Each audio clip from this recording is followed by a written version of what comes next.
पार्टीका सहयोद्धा कामरेडहरू, press centre नेपालका केन्द्रीय अध्यक्ष महेश्वर दाहालज्यू, यस कार्यक्रममा उपस्थित सङ्घीय तथा प्रदेश मान्यज्यूहरू र प्रेस सेन्टर नेपालका के कार्यालय सदस्य अथवा के पदाधिकारीहरू, खिला भण्डारीज्यू, सचिन रोकाज्यू लगायतका साथीहरू, विभिन्न प्रेस सङ्गठनबाट यहाँ पाल्नुभएका प्रेस सङ्गठनका अध्यक्ष, पदाधिकारी तथा प्रतिनिधिज्यूहरू, सबै उपस्थित पत्रकार मित्रहरू र कार्यक्रममा यो सम्मेलनमा सहभागी हुनुभएका प्रेस सेन्टर नेपालका प्रदेश सम्मेलनका सबै प्रतिनिधि र अन्य उपस्थित सबै महानुभावहरूलाई हार्दिक नमस्कार, अभिवादन भन्न चाहन्छु। सर्वप्रथम म के कुरा कृष्णसेन इच्छुक, जसले परिवर्तनको पक्षमा आफ्नो पेशागत धर्म, आफ्नो वर्गीय धर्म, आफ्नो राष्ट्रिय स्वाधीनताका लागि शहादत प्राप्त गर्नुभयो र महेश पहाडी, थमन परियार जस्ता सञ्चार क्षेत्रमा काम गर्ने योद्धाहरूको बलिदानसँगै यो प्रेस सेन्टर तत्कालीन क्रान्तिकारी पत्रकार सङ्घको स्थापना 2061 माघ 21 गते रुकुमको लाबाङमा यो पहिलो भेला भएर सङ्गठन निर्माण गरिएको थियो। यो कुरा म किन भन्दैछु भने माघ 19 को घटना घटिरहँदा हामी लाबाङमा थियौँ र लाबाङबाट अध्यक्ष कमरेड प्रचण्डले आजबाट देश गणतन्त्रमा अगाडि बढ्यो, अब नक्कली राजतन्त्रलाई मानिँदैन, गणतन्त्रात्मक देश हो भनेर घोषणा गर्नुभएको थियो। त्यो गणतन्त्रको घोषणासँगै त्यसको 2 दिनपछि 21 गते यो सङ्गठनको स्थापना भएको कुरा म यहाँहरूलाई जानकारी गराउन चाहन्छु। त्यसकारणले सञ्चार जो क्षेत्रमा काम गर्ने साथीहरू हुनुहुन्छ, जसले जनताको आवाजलाई बुलन्द गर्नुभएको छ, गर्नुपर्दछ। प्रेस सङ्गठन सामान्य पत्रकारिता गर्ने सङ्गठन होइन, यो एउटा विशिष्ट सङ्गठन हो। जनयुद्ध, जनआन्दोलनमा सामन्तवादका विरुद्ध सङ्घर्षबाट विकसित भएको यो सङ्गठन हो। जनयुद्धको बेलामा पूर्वदेखि पश्चिमसम्म हाम्रा महेश्वर दाहाल, ओम शर्मा, मनोज धिताल, खिला भण्डारी, सचिन रोका लगायतका साथीहरू कोही डाँडोमा रेडियो चलाइराख्नु भएको थियो, कोही विभिन्न ओडारहरूमा पत्रिका निकालिराख्नु भएको थियो र जनतालाई सूचित गर्ने काममा र आन्दोलनलाई अगाडि बढाउने काममा लागिराख्नु भएको थियो। त्यसकारण त्यसबाट विकसित भएको नेतृत्व यो हो। त्यसकारण यसलाई सामान्य अर्थमा नभएर विशेष एउटा परिस्थितिमा विशेष खालको सङ्गठन हो भन्ने कुरा म राख्न चाहन्छु। त्याग र बलिदानीको जगबाट विकसित भएको यो सङ्गठनका आफ्नै कार्यभारहरू छन्, आफ्नै जिम्मेवारीहरू छन्। आन्दोलनको स्वरूप परिवर्तन भएको सन्दर्भमा प्रेस सङ्गठनको भूमिका पनि थप वृद्धि भएको कुरा म यहाँ जानकारी गराउन चाहन्छु। नयाँ भूमिका र जिम्मेवारीबारे प्रेस सङ्गठनले आफूलाई अझ अब्बल बनाएर, अझ स्पष्ट बनाएर अगाडि जानुपर्छ। यो सम्मेलनमा त्यो जिम्मेवारीको बारेमा, यो आन्दोलनको स्वरूपसँगै आफ्ना जिम्मेवारीहरूको बारेमा व्यापक छलफल हुनेछ। त्यो छलफलका आधारमा तपाईँहरूले आफ्नो कार्यदिशा निर्माण गर्नुहुनेछ, स्वतन्त्रतापूर्वक अगाडि बढ्नुहुनेछ भन्ने कुरा मैले अपेक्षा गरेको छु। आज नेपाली जनता आज परिवर्तनबाट प्राप्त भएको उपलब्धि, समाजवादतिर अगाडि बढ्ने संवैधानिक अधिकार जो छ, त्यो संवैधानिक अधिकार, राष्ट्रिय आत्मनिर्भरता, स्वाधीनताको रक्षा गर्दै हामी समाजवादतिर अगाडि बढ्ने मान्यतालाई स्थापित गर्ने कुरा नै आज प्रेस सङ्गठन र समस्त पत्रकार साथीहरूको दायित्व भन्ने कुरा म राख्न चाहन्छु। त्यसको लागि कस्तो सङ्गठनको आवश्यकता छ, त्यसको लागि कस्तो विचारको आवश्यकता छ, त्यसको लागि कस्तो स्कुलिङको आवश्यकता छ, त्यसको लागि कस्तो संस्कार र व्यवहारहरूको आवश्यकता छ भन्ने कुरा महत्त्वपूर्ण हुन्छ।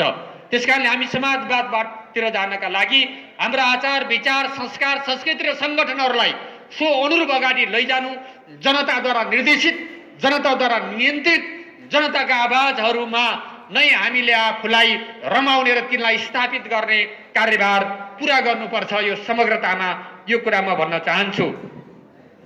अब यी विषयहरूलाई जनतासम्म लैजाने लोकतन्त्र सापेक्षित हुन्छ, लोकतन्त्रको बारेमा सापेक्षित हुन्छ भन्ने कुरा आम पत्रकार साथीहरूलाई म यहाँ के भन्न चाहन्छु भने प्रतिगमनकारी तत्त्वहरूले पनि आफूलाई लोकतान्त्रिक भनेर त्यही कभरमा राख्ने गरेको छ, तर त्यो लोकतन्त्र होइन, त्यो निरङ्कुशता हो, त्यो तानाशाही हो, त्यो परिवर्तन विरोधी कुरा हो।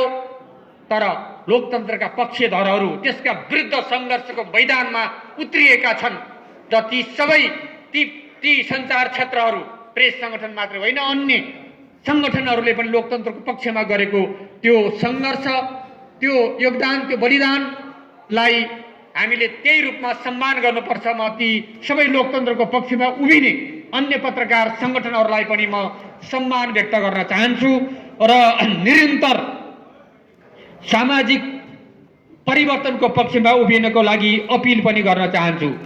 सामाजिक जीवनका विविध अभ्यासहरूमा देखिने समस्याहरूप्रति आलोचना गर्दै सकारात्मक कुराहरूलाई प्रेसले स्थापित गर्न सक्नुपर्छ। पार्टीका आन्तरिक जीवनहरूमा देखिने समस्याहरू, त्यहाँ लोकतन्त्र विरोधी समाजवाद विरोधी देखिने चरित्रहरूको बारेमा पनि तपाईँहरू बोल्नुपर्छ। तपाईँहरूलाई त्यो विशेष अधिकार छ, त्यो कुरा तपाईँहरूले बोल्न पाउनुपर्छ, बोल्नुपर्छ भन्ने म मान्यता राख्दछु। वचनले होइन कर्मले लोकतन्त्रको सेवा गर्नुपर्छ। यहाँ वचनले लोकतन्त्रको कुरा गर्ने, कर्मले प्रतिगमन गर्ने तत्त्वहरू छन्। त्यसकारणले त्यो कुरालाई कर्मले, कामले, व्यवहारले लोकतन्त्रको पक्षमा उभिने कुरा नै महत्त्वपूर्ण कुरा हो भन्ने कुरा राख्न चाहन्छु। राज्य सत्ता र सरकारका अभ्यासहरूले कतै लोकतन्त्रलाई सङ्कुचित गर्ने, कतै जनअधिकारहरूलाई कुण्ठित गर्ने, संविधानलाई च्यात्ने प्रयत्न गर्छन् भने त्यसका विरुद्ध सबै प्रेस जगतका साथीहरू आन्दोलनमा जानुपर्छ, गई पनि राख्नु भएको छ भन्ने कुरा म यहाँ राख्न चाहन्छु। जनचाहना विपरीत, लोकतन्त्र विपरीत हुने कामहरूप्रति खबरदारी गर्ने र जनपक्षीय कामहरू र संविधान र लोकतन्त्र, जनअधिकार र गरिब उत्पीडित वर्गको पक्षमा हुने कामहरूलाई स्थापित गर्ने कुरा पनि तपाईँहरू हिचकिचाउनु हुँदैन भन्ने कुरा पनि म राख्न चाहन्छु। यो तपाईँहरूको मुख्य कार्यभार हो। राष्ट्रिय आत्मनिर्भरताका लागि उत्पादन, रोजगार र समृद्धिको एउटा अभियानलाई स्थापित गर्ने, त्यतातिर जनतालाई आकर्षित गर्ने, त्यसको लागि जनतालाई सङ्गठित गर्ने यो राष्ट्रिय आत्मनिर्भरताका लागि आवश्यक कुराहरू हुन्। आर्थिक विकासको लागि आवश्यक कुरा हुन् भने आर्थिक विकासले मात्रै पुग्दैन। समाजमा भएका विभिन्न विभेदहरू, विभिन्न खालका दमनहरू, चाहे दलितमाथि होस्, चाहे महिलामाथि होस्, चाहे वृद्धमाथि होस्, चाहे बालबालिकामाथि होस्, है हरेक अपाङ्गता भएका व्यक्तिहरूमा होस्, गरिबहरूमाथि होस्, ती विभेदहरूका विरुद्ध र समाजमा रहेको प्रवृत्ति, सरकार र सत्तामा देखिने भ्रष्टाचार र अपारदर्शिताका विरुद्ध सशक्त आवाज उठाएर तपाईँहरू अगाडि बढ्नुपर्छ र यो आधारमा एकताबद्ध भएर अगाडि जाने कुरा र आम सङ्गठनलाई एकताबद्ध गर्दै यी आवाजहरूका आधारमा एकताबद्ध हुने हो। यही कार्यदिशा हो सञ्चार क्षेत्रका साथीहरूको, प्रेस सङ्गठनको कार्यदिशा भनेको यही हो। यसमा तपाईँहरू केन्द्रित भएर जानका लागि पनि म हार्दिक अपिल गर्न चाहन्छु। अर्को महत्त्वपूर्ण कुरा भनेको के हो भने यो देशको परिवर्तनका लागि विकसित विचार, सङ्गठन र नेतृत्वको स्थापना गर्ने प्रश्न हो। यहाँ यो त्यत्तिकै आएको होइन। अहिले मान्छेहरू लागेको छ यो परिवर्तन, यो संहिता, यो गणतन्त्र त्यत्तिकै आइलागेको जस्तो लाग्यो। त्यो होइन, सचेत प्रयत्नद्वारा नेतृत्वको एउटा साहस बलिदानीपूर्ण एउटा स्पिरिटका आधारमा आम जनतालाई अपिल गर्न सक्ने विचार निर्माण गरेर, विचार मात्र होइन त्यो विचारलाई कार्यान्वयन गर्ने र त्यो विचारमाथि दमन गर्नेहरूका विरुद्ध लडेर त्यसलाई परास्त गर्ने संगठन निर्माण गरेर यो परिवर्तन भएको, त्यो कुरालाई स्थापित गर्ने कुरामा यहाँहरू विशेष ढङ्गले लाग्नुपर्छ। हामीले हासिल गरेको जो उपलब्धिहरू छ, संघीय लोकतान्त्रिक गणतन्त्र अथवा समावेशी लोकतन्त्र भनौँ यसलाई, समावेशी लोकतन्त्र, समावेशी समानुपातिक अधिकार, जनताका मौलिक अधिकार लगायतका कुराहरू नेकपा माओवादीको नेतृत्वमा आएका हुन्। यो कुरा गर्वका साथ तपाईहरुले भन्नुहोस्, स्थापित गर्नुहोस्। त्यसो गर्दाखेरि त्याग र बलिदानीको नेतृत्व साहसिक रूपले नेताका कदमहरू, नयाँ विचार र विधिको विकास गरेर प्राप्त भएका जनताका यी अधिकारहरूलाई जोड तोडका रूपमा स्थापित गर्ने भूमिका पनि तपाईहरुले खेल्नु पर्दछ। यी उपलब्धिहरूका लागि हाम्रो पार्टी नेपाल कम्युनिस्ट पार्टी माओवादीले नेतृत्व गरेको छ र त्यसको नेतृत्व अध्यक्ष कमरेड प्रचण्डले गर्नुभएको छ। त्यो वर्ग संघर्षको अवधिदेखि महान जनयुद्धको प्रक्रियामा, शान्ति प्रक्रिया मार्फत यो देशलाई फेरि निकास दिने सन्दर्भमा संविधान सभाका दुई पटक निर्वाचन गराएर संविधान निर्माण गर्ने कुराको नेतृत्वको हिसाबले औपचारिक नेतृत्वहरू होलान्, तर व्यवहारिक रूपमा संविधान पक्षको रूपमा नेतृत्व गरेर र त्यसलाई कार्यान्वयन गर्ने प्रयत्न गर्दै गर्दा प्रतिगमनकारी तत्त्वहरू हावी भएर जाने परिस्थितिमा त्यसका विरुद्ध सङ्घर्ष गरेर प्रतिगमनको नेतृत्व गरेर अध्यक्ष कमरेड प्रचण्डले, हाम्रो पार्टी नेकपा माओवादीले फेरि जनताको पक्षमा उभिएको छ, फेरि परिवर्तनको पक्षमा उभिएको छ, फेरि उत्तरी वर्ग जाति क्षेत्र लिङ्गको पक्षमा उभिएको छ। प्राप्त भएका उपलब्धिहरूलाई रक्षा गर्ने एकमात्र पार्टी, एकमात्र नेता माओवादी पार्टी हो, अध्यक्ष प्रचण्ड हो भन्ने कुरा फेरि स्थापित भएको कुरा पनि म स्पष्ट गर्न चाहन्छु। नेपालको परिवर्तनको र नेताहरूको परिवर्तनको नेताका रूपमा हाम्रो पार्टी रहेको कुरालाई तपाईँ पत्रकार साथीहरूले जनतासम्म लैजानु पर्छ, त्यसमा तपाईँ हिचकिचाउनु हुँदैन। र 2052 सालदेखि आजका दिनसम्म तिनै एजेन्डाहरू, नेकपा माओवादीले ल्याएका एजेन्डाहरू, अध्यक्ष कमरेड प्रचण्डले ल्याएको विचारले नै आज देश अगाडि बढिरहेको छ। आज हामी प्रतिगमनका विरुद्ध आन्दोलन गरेर, गठबन्धन निर्माण गरेर, लोकतन्त्रका पक्षधर एक ठाउँमा भएर आज गठबन्धन, राजनैतिक रूपले एउटा गठबन्धन, सरकारमा एउटा गठबन्धन गरेर हामी अगाडि गइरहेका छौँ। यसको तात्पर्य के हो? यसको तात्पर्य कुनै सरकारमा सहभागी हुने कुरा होइन। यसको तात्पर्य संविधानको रक्षा गर्ने कुरा हो, परिवर्तनको रक्षा गर्ने कुरा हो, संविधानको कार्यान्वयन गर्ने कुरा हो र प्रेस स्वतन्त्रताको रक्षा गर्ने कुरा हो र पूर्ण एउटा स्वतन्त्रतातिर अगाडि बढ्ने कुरा हो। त्यसकारणले यो कुरालाई पनि हामीले आत्मसात गर्न जरुरी छ। नेकपा माओवादीका एजेन्डाहरूले नै आज देश राजनीति चलिरहेको कुरालाई फेरि पनि स्थापित गर्न म आग्रह गर्न चाहन्छु। यो कुरा मैले भनेर रहँदा कतिपय साथीहरू लाग्ला माओवादीको कुरा गर्यो। मैले माओवादीको कुरा गरेको होइन। त्यसमा यो शान्ति प्रक्रियामा आउँदा गिरिजा प्रसादजीको पनि, नेताको पनि योगदान रहेको छ, उहाँको पनि भूमिका रहेको छ, त्यसलाई पनि म उल्लेख गर्न चाहदैन। तर मैले भनेको कुरा माओवादीको कुरा होइन, यो राष्ट्रको कुरा हो, यो देशको कुरा हो, यो परिवर्तनको कुरा हो, यो जनताको कुरा हो, यो मतलब लिङ्गीय रूपले उत्पीडित भएका महिलाहरूको कुरा हो, जातीय रूपले दमनमा परेका दलितहरूको कुरा हो, जनजातिहरूको कुरा हो र गरिब उत्पीडित वर्गको कुरा हो। त्यसकारणले यो माओवादीको कुरा मात्रै होइन। माओवादी एजेन्डा उठायो, जनयुद्ध र जनआन्दोलनमा सहभागी भएर हामीले त्यसलाई एउटा नयाँ उत्कर्षमा पुगायौँ। गणतन्त्रको घोषणा लाभाङमा भएको थियो, तर त्यसलाई व्यावहारिक रूपले फेरि हामी जनआन्दोलनसहित त्यसलाई अन्तिम रूप दिएको कुरा पनि यहाँहरूलाई थाहा छ। त्यसकारणले मैले केवल माओवादीको कुरा गरेको होइन, देशको राजनीतिक कुरा गरेको, देशले लिएको विचारको कुरा गरेको, देशले लिएको बाटोको कुरा गरेको, त्यो कुरामा हाम्रो ध्यान जानु पर्दछ। उक्त कुरालाई स्थापित गर्दै जनतामा लैजाने, जनताका आवाजहरूलाई बुलन्द गर्ने र दायित्व यहाँहरूको हो।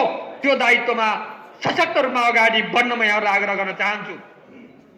पत्रकारहरू, पार्टी नेता र कार्यकर्ता सरकारमा रहेका बेलामा म स्पष्ट गर्न चाहन्छु, म सरकारमा छु, मैले गल्ती गरेँ, मैले भ्रष्टाचार गरेँ, मैले जनविरोधी काम गरेँ भने तपाईँहरूलाई त्यसको भण्डाफोर गर्ने अधिकार छ, गर्नका लागि म अपिल गर्दछु। र सरकारको पक्षमा बसेर जनताको पक्षमा गरेका कामहरूलाई स्थापित गर्ने कुरा पनि तपाईहरुको दायित्व हो। अहिले सरकारको अर्थमन्त्रीको हैसियतले अहिले ल्याएका केही नीतिहरू केही योजनाहरू ती लोकतन्त्रको पक्षमा छन्, ती गरिब जनताको पक्षमा छन्, ती प्रेस स्वतन्त्रताको पक्षमा छन्। त्यसकारणले ती महिलाहरूको पक्षमा छन्। ती कुराहरू चाहे महिला पहिला भन्ने नारा होस्, चाहे दलितहरूलाई विशेष व्यवस्थाका साथ रोजगारी सृष्टि गर्ने कुरा होस्, चाहे हरेक पार्टीका 500 युवालाई रोजगारी गर्ने कुराहरू होस्, चाहे सबभन्दा गरिबलाई 10,000 दिने योजना होस्, चाहे ती 5 वटा रोग लागेका पीडितहरूलाई 5,000 दिने मतलब योजना होस्, चाहे ती शहीद परिवार त्याग र बलिदान गरेका शहीद बेपत्ता परिवारहरूलाई के अरे मासिक 3,000 सम्मान स्वरूप मतलब भत्ता दिने कुराहरू होस्, चाहे जनयुद्ध जनआन्दोलन मधेस आन्दोलनका घाइतेहरूको व्यवस्थापन गर्ने उनीहरूलाई सरकारको तर्फबाट एउटा जीवन निर्वाह भत्ता दिने कुराहरू जो पुरानो सरकारले प्रतिगमनकारी शक्तिहरूले जसरी त्यहाँ हराएका थिए त्यसलाई फेरि निर्णय गरेर त्यसलाई वृद्धि गरेर दिने कुराहरू हुन्। यी तमाम कुराहरूलाई स्थापित गर्ने कुरा पनि यहाँहरूको हो भन्ने कुरा म राख्न चाहन्छु। प्रेस संगठनलाई म अर्को सुझाव पनि दिन चाहन्छु। तपाईहरु आफ्नो क्षमता अभिवृद्धिको लागि विभिन्न तालिमहरू सञ्चालन गर्नुहोस्। त्यसमा के सहयोग चाहिन्छ सबै पत्रकार संगठनहरूलाई म अपिल गर्न चाहन्छु। त्यस्ता तालिमहरू क्षमता अभिवृद्धिको लागि सधैँ सरकार तपाईहरुको प्रेस संगठन मात्र हैन अन्य संगठनलाई म भन्न चाहन्छु, लोकतन्त्रको पक्षमा जनताको पक्षमा काम गर्न चाहने सबै पत्रकार संगठनलाई आवश्यक सहयोग गर्ने क्षमता अभिवृद्धिको लागि सहयोग गर्ने कुरा पनि म यहाँ राख्न चाहन्छु। र तपाईहरु अध्ययन अनुसन्धानमा है तपाईहरु अध्ययन अनुसन्धानद्वारा र खोज पत्रकारितामा जोड दिएर अगाडि जानका लागि पनि म यहाँलाई अपिल गर्न चाहन्छु। र पूर्ण लोकतन्त्रको पक्षमा लोकतन्त्र होइन पूर्ण लोकतन्त्रलाई विकसित गर्दै पूर्ण लोकतन्त्रमा जाने हो। त्यही भनेको त्यो भनेको समाजवाद नै हो। त्यहाँ पुग्नका लागि यहाँहरूले आफ्नो तर्फबाट दृढतापूर्वक अगाडि बढ्न उभिन म अपिल गर्न चाहन्छु। सरकारको तर्फबाट म केही कुरा राख्न चाहन्छु। सञ्चार क्षेत्रमा कुनै पनि बन्देज नलाग्ने कुरा अहिलेको सम्माननीय प्रधानमन्त्रीले भन्नुभएको छ र म पनि गठबन्धन सरकारको एउटा मन्त्रीको हैसियतले सरकारको तर्फ कुनै पनि प्रेसमाथि प्रतिबन्ध लगाइँदैन। कतिपय प्रदेशहरूमा पत्रकार मैत्री त्यहाँ जनसञ्चार सम्बन्धी विधेयकहरू बन्दैन भन्ने कुरा छ, त्यसलाई सुधार गर्नुपर्छ भन्ने कुरा पनि म सँगसँगै राख्न चाहन्छु। त्यसकारणले लोककल्याणकारी विज्ञापनको सन्दर्भमा लोककल्याणकारी विज्ञापनको लागि मैले सबै सञ्चार संस्थाहरूले प्राप्त गरून्, सञ्चारकर्मीले प्राप्त गरून् भन्ने नीतिका आधारमा मैले कार्यक्रम अगाडि सारेको थिएँ। र प्रेस के भन्छ पत्रिकाहरू के अरे पाइरहेको कुरामा हाम्रो आफ्नो विज्ञापनको सन्दर्भमा हाम्रो भाग कति हो भनेर उहाँहरूले भनेको मैले सुने। त्यसपछि मैले त्यो कुरालाई उहाँहरूले नै पाउने गरी त्यो खालको वितरण गर्नको लागि सञ्चार मन्त्रालय मार्फत त्यो कुरा अगाडि बढिसकेको छ।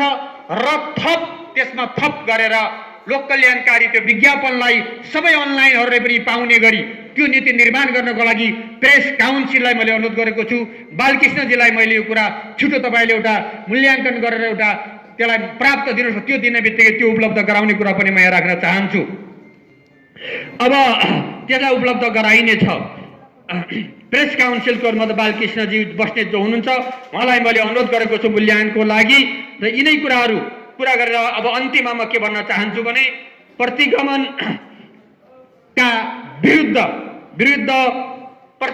प्रतिगमनकारी तत्त्वका विरुद्ध संविधानलाई त्याग्न खोज्ने प्रवृत्तिका विरुद्ध जनताका उपलब्धिहरू बलिदानबाट प्राप्त भएका उपलब्धिहरूलाई समाप्त पार्ने मतलब प्रवृत्ति एक चरणमा हामीले परास्त गरेका छौँ। अहिले पनि त्यो जीवित छ, सलबलाइरहेको छ।